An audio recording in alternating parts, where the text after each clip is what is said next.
వాటి పేర్లు చాలా ఫ్యాసినేటింగ్గా ఉండొచ్చుగాక, జామెట్రీ, ఫిజియాలజీ, సైకాలజీ అని ఉండొచ్చుగాక. కానీ అదంతా బంగారం కాదు. అసలైన బంగారం ఎప్పుడో సనాతన ధర్మంలోని కనుక్కున్న బంగారంని మళ్ళీ కొంచెం చిన్నగా మేకప్ వేసి టచ్అప్ చేసి ఇతర దేశస్యులు, పాశ్చాత్య దేశీయులు మనకి చూపిస్తుంటే ఆహా ఆహా అని మనం చప్పట్లు కొడుతున్నాం.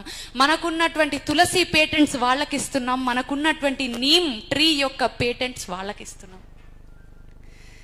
సనాతన ధర్మాన్ని గురించి, ఔన్నత్యాన్ని, విశిష్టతని మనము తెలుసుకొని 10 మందికి తెలియజేసిన నాడే మన భారతదేశం ఒక విశ్వ గురువుగా ఉండింది, ఉంటుంది, ఉండబోతుంది శాశ్వతంగా అని మనం నిరూపించగలుగుతాం. రిఫ్లెక్షన్ అంటే ప్రతిబింబం.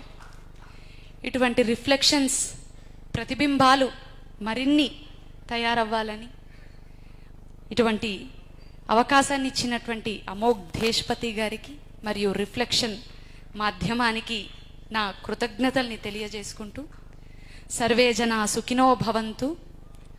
జై శ్రీరామ్, జై శ్రీరామ్, జై శ్రీరామ్, జై హింద్, వందే మాతరం.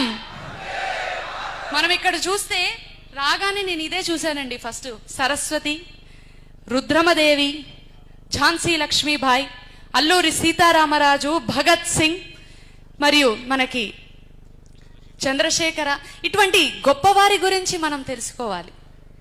మకౌలే ఇచ్చినటువంటి ఎడ్యుకేషన్ గురించి, ఔరంగజేబ్ చేసినటువంటి ఆకృత్యాల గురించి, మరి అక్బర్ చేసిన, అక్బర్ ది గ్రేట్ కాదండి, అక్కడ శివాజీ మహారాజ్ ది గ్రేట్.